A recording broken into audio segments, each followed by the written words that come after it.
Good morning, dear student. This is Vijender Sharma from village Barthal, and today we shall learn about the work done on an electric dipole in a uniform electric field. आज हम पढ़ेंगे work done के बारे में जब किसी electric dipole को uniform electric field के अंदर रखा जाता है. Okay dear student, work done on an electric dipole in uniform electric field. आज हम इसी के बारे में पढ़ेंगे.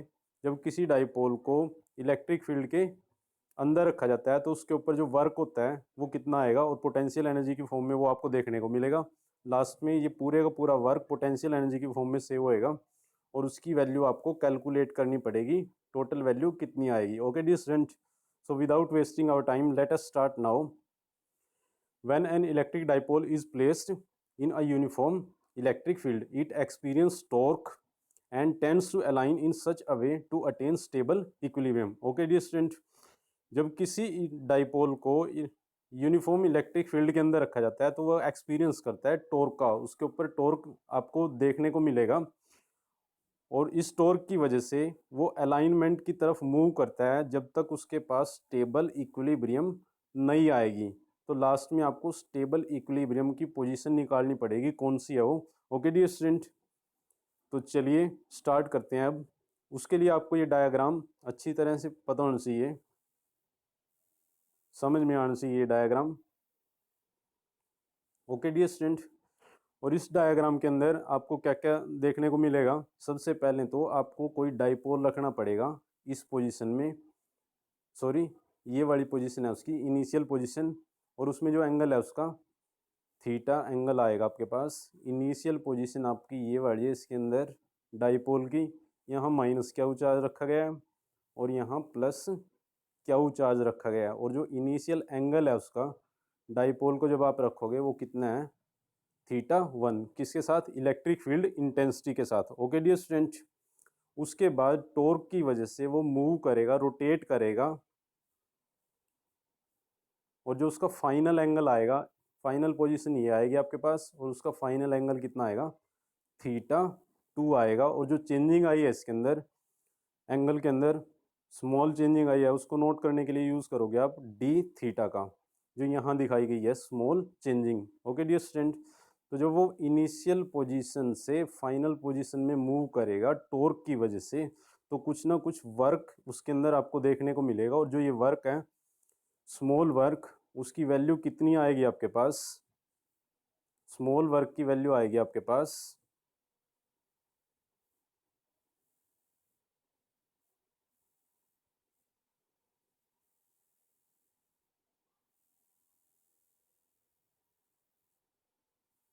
जो स्मॉल वर्क है उसकी वैल्यू आएगी आपके पास D W is equal to tau into D theta. Okay dear student, उसके बाद टाओ की वैल्यू आप पिछले एक्सप्रेशन में कैलकुलेट पहले ही कर चुके हो. और जो टॉर्क है उसकी वैल्यू पिछले एक्सप्रेशन में आपके पास आई थी पी ई साइन थीटा, और d theta as it is लिखोगे आप. उसके बाद आपको कैलकुलेट करना है टोटल वर्क डन. तो टोटल वर्क डन निकालने के लिए आप दोनों साइड में इंटीग्रेशन करोगे. लेफ्ट साइड में जो डिफरेंशिएशन है, जब उसकी इंटीग्रेशन करोगे डिफरेंशिएशन से इंटीग्रेशन कैंसिल होएगी, तो आपके पास जो वर्क की वैल्यू है वो कितनी बचेगी, वो आपके पास टोटल वर्क की वैल्यू डब्ल्यू बचेगी. और राइट साइड में जब आप इंटीग्रेशन करोगे, इंटीग्रेशन में आपको लिमिट चूज़ करनी पड़ेगी, और आपके पास जो लिमिट है वो कितनी है, थीटा 1 से लेके फाइनल पोजीशन में एंगल आपके पास थीटा 2 है.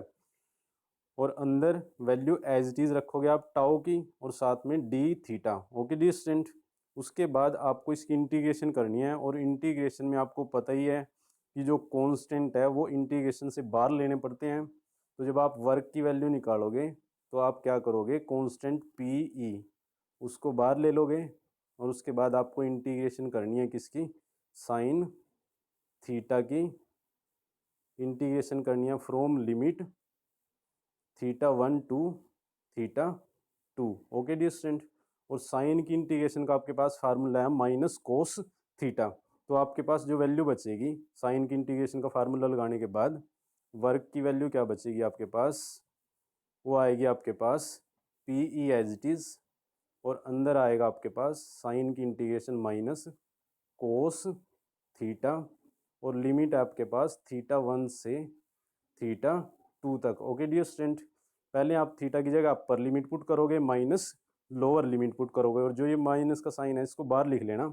ओके डियर स्टूडेंट, तो आपके पास जो वर्क की वैल्यू बचेगी माइनस बाहर लेने के बाद, वर्क की वैल्यू बचेगी माइनस पीई, और लिमिट जब आप पुट करोगे कोस, अपर लिमिट आपके पास थीटा 2 माइनस लोअर लिमिट आपके पास cos theta 1। Okay dear student, तो आपके पास ये वैल्यू बचेगी। उसके बाद इस माइनस को अंदर मल्टीप्लाई करो, जब आप अंदर मल्टीप्लाई करोगे ये क्वांटिटी नेगेटिव होएगी आपके पास और ये क्वांटिटी पॉजिटिव होएगी, तो इसको पहले लिख लेंगे और इसको बाद में लिखेंगे। ओके डियर स्टूडेंट, तो आपके पास जो वर्क की वैल्यू आएगी वो कितनी आएगी, इसके अंदर वर्क की वैल्यू आपके पास बचेगी pe into cos theta 1 minus cos theta 2।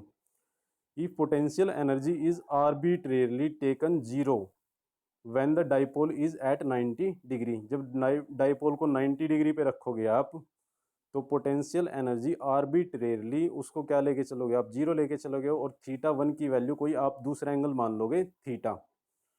Then potential energy in rotating the dipole and inclined it an angle theta is given by potential energy is equal to minus P E cos theta. और simple language में अगर आप समझोगे इसी चीज़ को, तो simple language में theta 1 की वैल्यू आप 90 डिग्री पुट करोगे, कोस 90 की वैल्यू 0 पुट करने से ये वाली क्वांटिटी है जो आपके पास ये तो 0 हो जाएगी, और यहाँ थीटा की वैल्यू थीटा 2 की वैल्यू पुट करोगे आप थीटा, तो आपके पास जो पोटेंशियल एनर्जी बचेगी वो कितनी बचेगी, minus P E cos theta. Okay dear student, तो यही आपको निकालनी थी, जो वर्क है पूरे का पूरा वो पोटेंशियल एनर्जी की फॉर्म में सेव होएगा, उसकी वैल्यू कितनी आएगी ये आप निकाल चुके हो।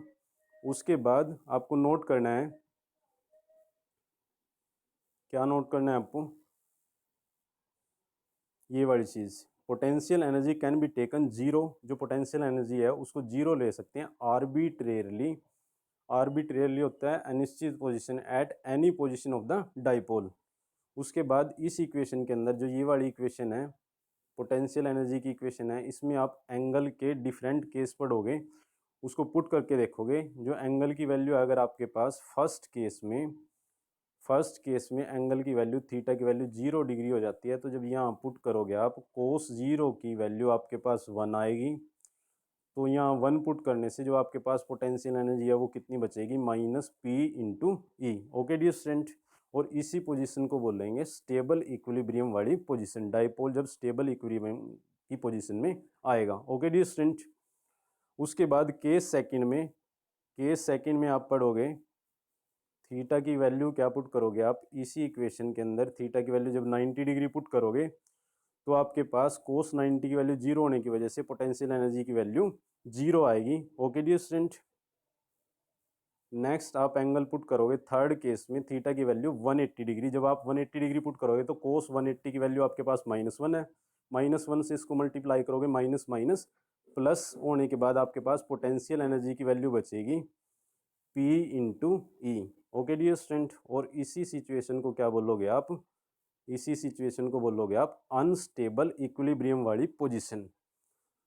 तो ऐसे आपको वर्क डन की वैल्यू निकालनी है, जो पोटेंशियल एनर्जी की फॉर्म में आपको देखने को मिलेगा जब किसी डाइपोल को यूनिफॉर्म इलेक्ट्रिक फील्ड के अंदर रखेंगे। Okay dear student, so like this video as much as possible because your like can motivate us so that we can make better video for you. Okay dear student.